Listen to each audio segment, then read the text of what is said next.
to the men who are darker than last time. Yeah, darker than last time. Yeah. I don't know. It's Anyway. sunlight. So, today's arc will be about Onderon, or Odoron. One thing. This is season 5. Yeah, the last season that was aired. Yeah.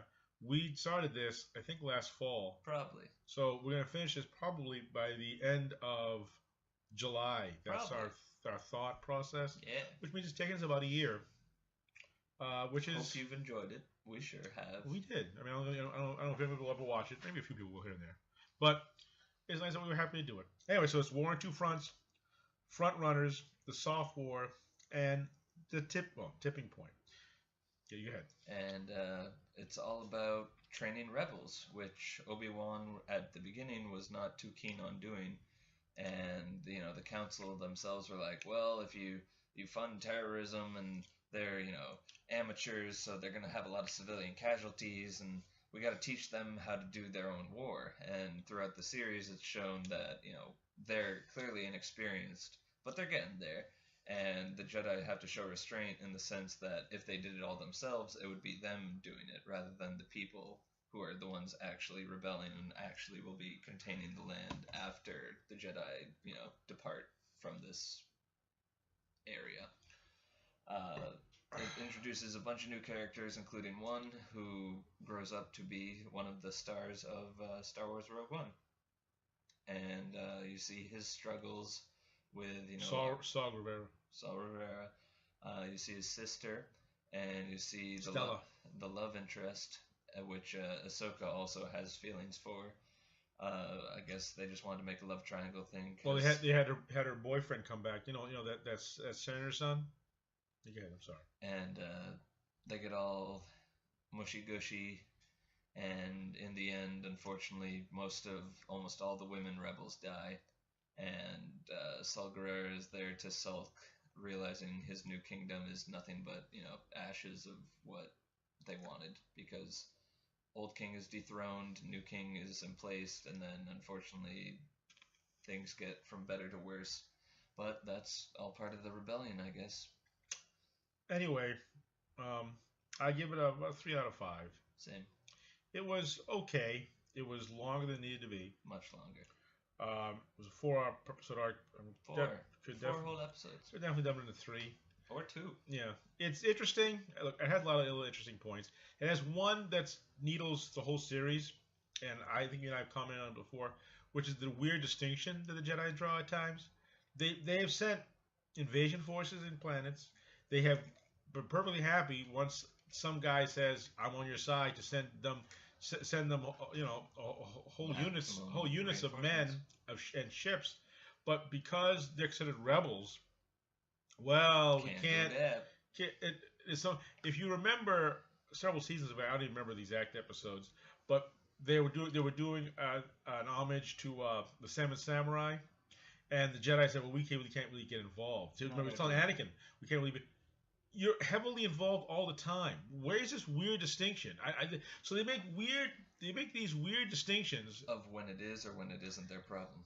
Now I brought that's, first of all, it's nonsense. It's like, it's okay to send legions of men here and there and everywhere, but to die. Now it's because they're not in charge, they're rebels. And how to turn, because they need your help as well. It's not just you can train them and send them out. If you remember in the series, I think it was in the series where they actually had to deal with rebels in the past. Was it the landing? No, it wasn't. It was they had to go in, and they had to, like, this guy was in this big city, and they had to go.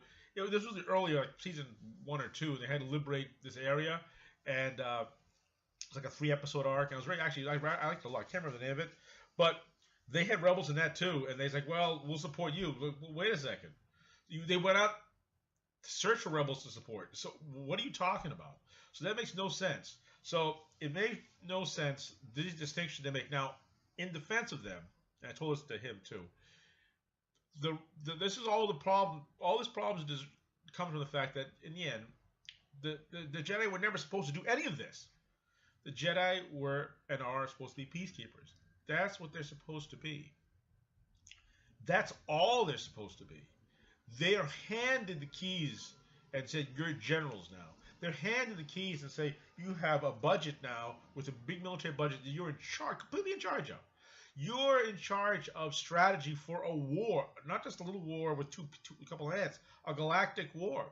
You're in charge of all of it, and and their famous refrain, 'We can't fight this war for you.' They do fight this war. They are the generals. They literally are leading the war. So they do. Many other shows you'll see them and you'll say, 'We can't fight this war for you.' You're fighting the whole thing. You know. So yeah, the clones are fighting it physically, the vast bulk of it, but you're there, you're fighting as well. So it's this weird thing. So again, I don't totally blame them. This is why I say in defense of, because it's true that they are making weird distinctions that don't make any sense. On the other hand, this was never their job. So they're doing you can argue that they're doing the best they can. And this is also part of the messiness that they wanted to show, that when you take a group like this and thrust them there, this is what's going to happen. They don't know. That's deliberate by the people who make the story. That they're showing, which is true. But it's not their fault because nobody else wants to do it. Nobody else is going to fight, lead this war. Nobody else is going to do it. The Jedi are tasked to do it, and they do it to the best of their ability. It leads them down weird alleys of, are they supporting them? Are they rebels? Are they terrorists? We can't support terror. So it's these weird alleys, but it's not an alley or road that they should have ever been on. But circumstances forced their hand. So it's weird and it doesn't make any sense on the one hand. On the other hand, I understand the fact that you're taking a group of people who have never really should have been in this position of ever and are forced in it because nobody else wants to do it, really. So there's that. Okay, two things. He's going to pick up one point about the laser gun. Go ahead. That was so Ahsoka. Well, actually, they shoot a rocket launcher, hits the spaceship. Spaceship comes crashing down, and Stella is there with the king. She pushes the king to save the king, and she's on a rock formation. She's barely holding on. So they do the whole thing like, "Give me your hand." So they reach out, and she's doing the force. She's like, "I got you." And then the tank comes back to life, and the gunship shoots a laser, hits Ahsoka right in the elbow, and Ahsoka goes, "Eh!" and drops Stella to her death. But you have to think, that thing has blown up tanks, that thing has blown up walls, that thing is meant for warfare. So if it shot your arm would be blown off. You'd be dead. At very minimal, every fracture. But she goes, "It's alright," and then wiggles it off. Like, what force power bullshit are you using that a Jedi is not, like, dead? They commandeer a tank in this arc earlier, episode 2 or whatever it was, of this arc. And they use it to blow huge holes in the walls and just blow walls away. The same tank is now firing at her arm. She's fine. It's minor. It's a scratch. Stunned a little. So I did also like the fact that, they were trying to make a distinction between the rebels and the terrorists, and the fact, which they kind of treaded on, but and that they did kind of very much with the shoulder-mounted Stinger missiles, which is what they were, to shoot down the helicopter gunships, the Russian, which is what. So it's very Afghanistan, America supporting the Mujahideen and all the other groups. So and they gave them and the same thing in Angola, and they gave them shoulder-mounted the Stinger missiles, which were extremely effective. This is kind of this exact same thing. So, and because and the reason they say that is because and later on the Mujahideen, well, are they rebels or are they terrorists now or what? So they try to make that distinction, and they try to tie it to, I think, events that happened in the recent past here. So on a one weird fun note, just me, okay? They had several of these women in the rebel group. They're exactly the same. The face is exact. I mean, they could all be quadruplet twins, all of them. They don't have any facial difference. The first one, I liked her. She wore like this British World War II helmet on her head. And I liked it. It was fine. And she was this very minor character who did minor things. She said, I will and stuff like that. She said a few, one-line words. And she did a few things. And she eventually dies. Gets shot at the execution. And then they have several other women exactly the same. No hat though.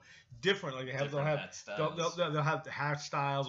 and they're all dying. But it's like they gave them enough of an identity, so we could then kill them. To feel something. Something before we kill them. Like, So it's like, no, wow, that person we saw before died. It's like, what? All right. I mean, it's weird. I mean, I didn't feel bad. I would have liked. I liked the woman with the World War II. I liked her. I think she's kind of neat. She didn't really do anything, Nope. you know. But you know, I like her. She was pleasant. And there we go. It just that they had the same one repeated over and over again, in different hair, and they just gave her. Deaths. They gave her just enough of an identity, as he said. So you'd say, oh, okay, they killed whoever, Sarah, or whoever they killed. Oh no, and that's it. So it's like I'm thinking like, well, stop just giving her hats or something. Just don't do it. Don't make her blend into the crowd more. Then she'll live. It's like it's just a funny weird thing that they did it for this particular series. I don't know. So it's just funny to me. Anyway, so that's it. Anyway, so we are next time going to do another 4-episode arc, because a lot of them are 4-episode arcs. But you know, we're coming to an end of it. I feel like a little sad. Oh, did I? That's how I am. So there we go. We'll talk about that later in the summation when we do the series summation later on. But that's a little bug, maybe the end of the month. And whoever reads this at the end, say wow, and there we go. And that's it. Anyway, so from me, Solemn, and Kyle, we live in here in Bedford, Mass. In 2017. You want to tell them your home address and No. social security number? No, I just give them the town. You did like this episode. Yeah, we did. All right. Have fun.